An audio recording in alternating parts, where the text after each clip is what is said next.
My wife admitted something on her deathbed. Now, I'm glad she died. I'm in angst. That's the only way I know how to describe it. Everything just feels so surreal right now. My wife and I have been together for the last 35 years. We married young and had our daughter around 10 years later. I still remember the day she had to be taken to the hospital. I was at work when her water broke.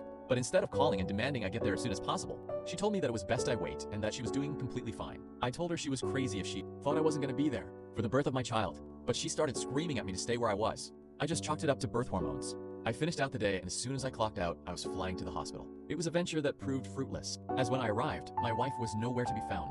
And in the chaos of the busy hospital, my panic grew more and more until my pager started beeping. It was my wife's number, and in a confused hurry, I found the nearest phone to take her call. She was already home, asking me where I had been.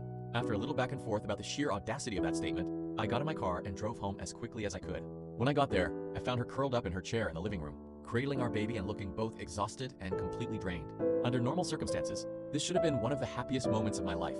But really, all I felt was confusion. Why? Because we were scheduled to have a baby boy for her entire pregnancy. That's what the doctors kept telling us. Her explanation was that there had been some kind of mistake with the paperwork.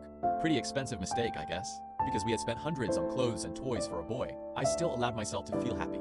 I mean, I was a new father. I'd waited 9 months for this moment. I wasn't gonna let some paperwork issue rain on my parade. Besides, her mom seemed in no mood to argue. I spent the entire first night back home curled up in bed with my wife and our baby girl. I soothed them to sleep in each other's arms. I rubbed my wife's back.